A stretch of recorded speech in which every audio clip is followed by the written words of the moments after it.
இந்த வில்லிபுத்தூரார் இந்த யக்ஷப்பிரசனம் 11 கேள்விதான் எழுதியிருக்கிறார். வியாசபாரதத்தில் தான் 108 இருக்கிறது. நம்மால் எந்த அளவுக்கு பார்க்க முடியுமோ பார்ப்போம். யமதர்மன் கேள்வி கேட்கிறான்.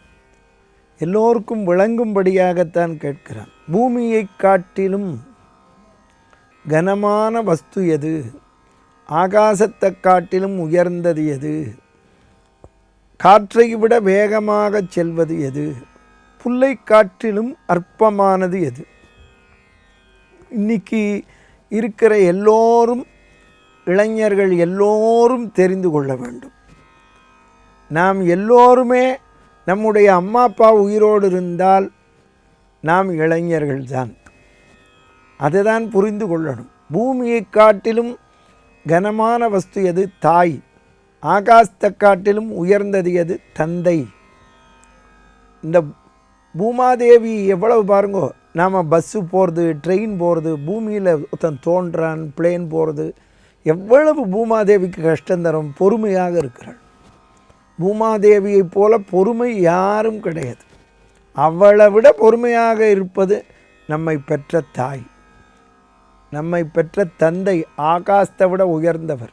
ஆகாசம் நீங்கள் எங்கு ஆரம்பித்தது எங்கு முடிகிறது என்று சொல்ல முடியாது.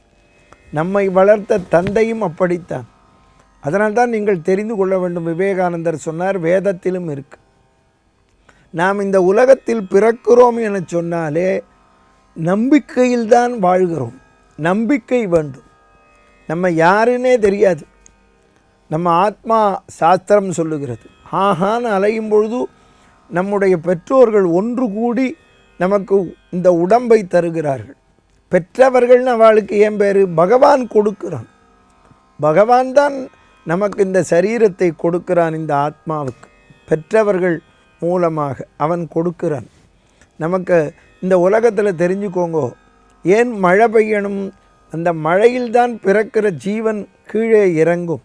மழை ஜலத்தில் தான் யாரை அப்பாவாக அடையணுமோ அவன் விரும்பி சாப்பிடுகின்ற பதார்த்தத்தில் போய் உட்காரும்.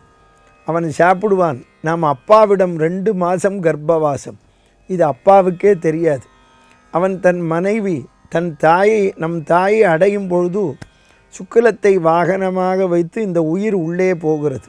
10 மாதம் நம் தாயிடத்தில் இருக்கிறோம். 8ஆம் மாதம் தன்னிச்சு வேலை செய்வோம். நமக்கு உள்ளுக்குள்ளே இருக்கும் பொழுது போன பிறவியில் நாம் யார் என்று தெரியும். அதனால்தான் தப்பித்து போக பார்க்கிறோம். அதைத்தான் லேடி டாக்டர் கேட்குறா, மூமெண்ட் இருக்கான்னு கேட்குறா. கீழே விழுகிறோம். சட்டம்ங்கிற வாயு பிடிச்சிக்கிறது.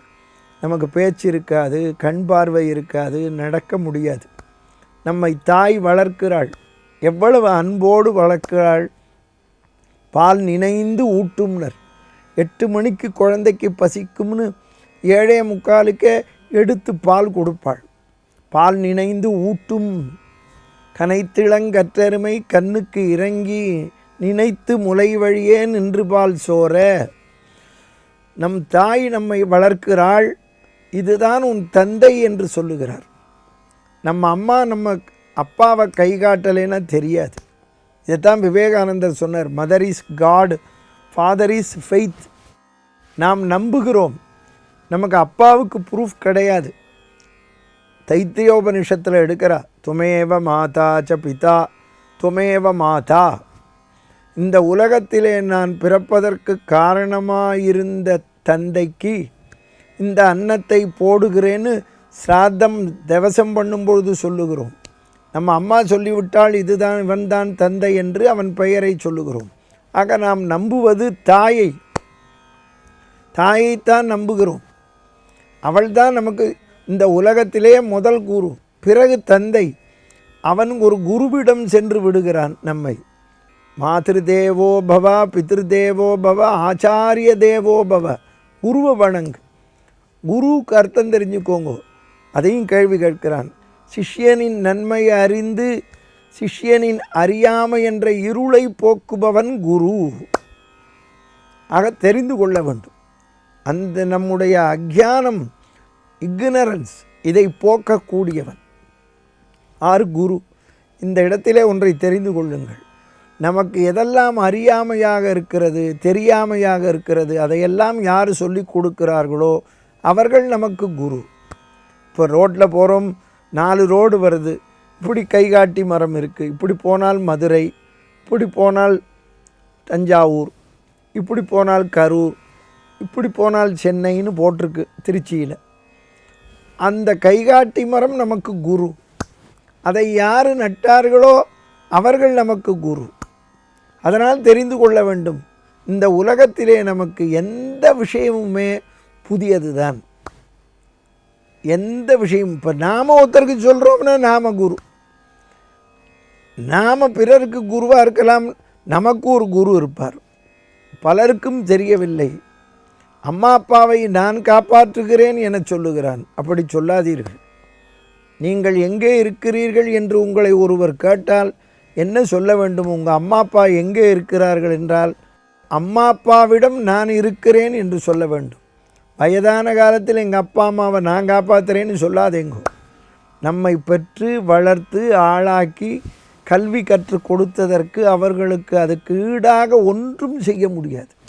உலகத்தையே வென்ற அலெக்சாண்டர் தன் தாயிடம் போய் மண்டியிட்டு நின்றான்.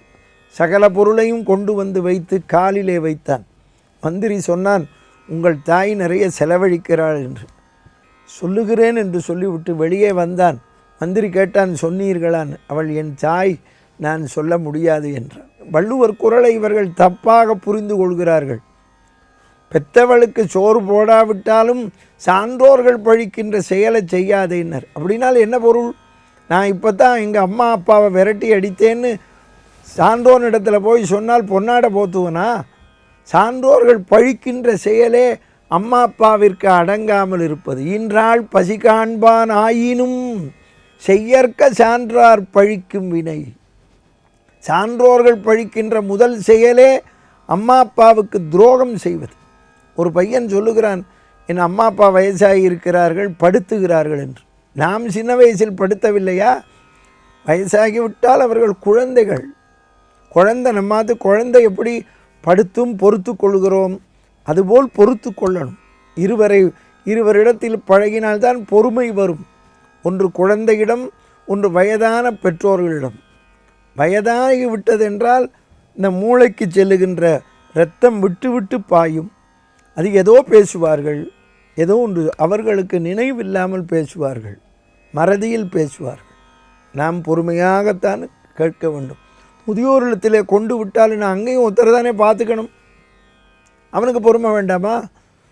நன்கு யோசியுங்கள். அமெரிக்கா போகிறேன், லண்டன் போகிறேன், அம்மா அப்பாவை பாதுகாக்க முடியவில்லை என்று சொல்பவர்கள்தான் விடலாம். அதுவுமே அம்மா அப்பாவுக்கு அந்த கிளைமேட்டு ஒத்துக்கிறதுனா கூட்டின்னு போ. சொல்லு, உங்களுக்கு இடம் இருக்கிறதே, அப்போ அம்மா அப்பாவுக்கு இடம் இல்லையா? எங்கு இடம் இல்லை? நம்முடைய அம்மா அப்பாவுக்கு நாம் எப்பொழுது தொண்டு செய்யவில்லையோ இதற்கெல்லாம் என்ன காரணம்? அடுத்த கேள்வி கேட்கிறான். காற்றை விட வேகமாக செல்வது எது? மனம். இந்த மனதை நாம் கட்டுப்படுத்தவில்லை. ஆம், மனம் கட்டுப்படுத்த வேண்டும். இந்த மனதை நாம் கட்டுப்படுத்தவில்லை என்றால் யாருக்கும் நன்மை செய்ய இயலாது, நமக்கே நல்லது செய்ய இயலாது. மனம் நமக்கு பெரிய சத்ரு. ஆதிசங்கரர் சொல்கிறார், மனம் ஒரு குரங்கு, இதை கட்டுப்படுத்து. மனதை கட்டுப்படுத்தித்தான் எல்லா காரியமும் செய்யணும். ரொம்ப கஷ்டம் அந்த மனசை கட்டுப்படுத்துறது. அடுத்தது அதனால்தான் சொல்கிறான், புல்லை காட்டிலும் அற்பமானது எது? கவலை. இப்போ மனதை கட்டுப்படுத்தணும், கவலைன்னு சொன்னேன். நாங்கள் சொல்கிறது தான் எம்பிபிஎஸ் எம்டிலாம் படித்து விட்டு டாக்டர் சொல்கிறார், உங்களுக்கு மனசை கட்டுப்படுத்துங்கோ, கவலைப்படுறேன், ஸ்ட்ரெஸ் அண்ட் ஸ்டெயின், அதுதான் பிபி ஏறுறது, அதுதான் சுகர் ஏறுறது, ஹார்ட் அட்டாக் வருதுன்னு சொல்கிறார். நாங்கள் மகாபாரதத்தில் சொல்கிறதான் சொல்கிறார். நாங்கள் பக்தியாக பிரசங்கத்தில் சொல்கிறோம், அவள் எம்பிபிஎஸ் படிச்சுட்டு சொல்கிறாள். எல்லாம் ஒன்று தான். இப்போ செத்த முன்னால் சொன்னேனே ஆகார சுத்தம் முக்கியம்னு, அதை போல டாக்டர்னு சொல்கிறா, இதை சாப்பிடு, இதை சாப்பிடாதே, கவலைப்படாதே. நம்ம எல்லோரும் கவலைப்படுகிறோம், தொட்டதுக்கெல்லாம் கவலைப்படுறோம். கவலைப்பட்டு என்ன பண்ண போகிறோம்? ஒன்றும் பண்ண முடியாது. ஆனால் நாம் மனதை கட்டுப்படுத்தி எதை செய்ய வேண்டுமோ அதை செஞ்சுத்தான் ஆகணும். நம்முடைய உடல் ரீதியாகவும் கட்டுப்பட வேண்டும், ஆத்ம ரீதியாகவும் கட்டுப்பட வேண்டும். ஆம், நம்முடைய மனதை நாம் கட்டுப்படுத்துவது என்றால் நன்கு கவனிக்க வேண்டும். இந்த உலகத்திலே யாருமே சுதந்திரியே கிடையாது. பகவான் ஒருவன்தான் சுதந்திரி. அவனுமே தொண்டனுக்கு அடிமை. புரியுறதோ? அடியார்கள் வாழ அரங்கநகர் வாழன்னா வைஷ்ணவத்தில் தொண்டன் இல்லாமல் ரங்கநாதன் கிடையாது.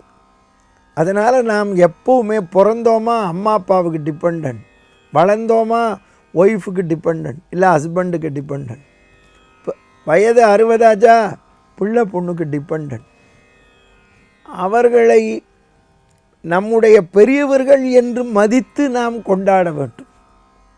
இதைத்தான் இங்கு இப்போ யாருக்கு பொறுமை வேண்டும்? எல்லோருக்கும் பொறுமை வேணும். அதனால்தான் இளமையிலேருந்தே நாம் சகிப்புத்தன்மையோடு வாழ கற்றுக்கொண்டால்தான் இந்த மனதிலே கவலை இல்லாமல் இருக்கலாம். சகித்து கொள்ள வேண்டும்.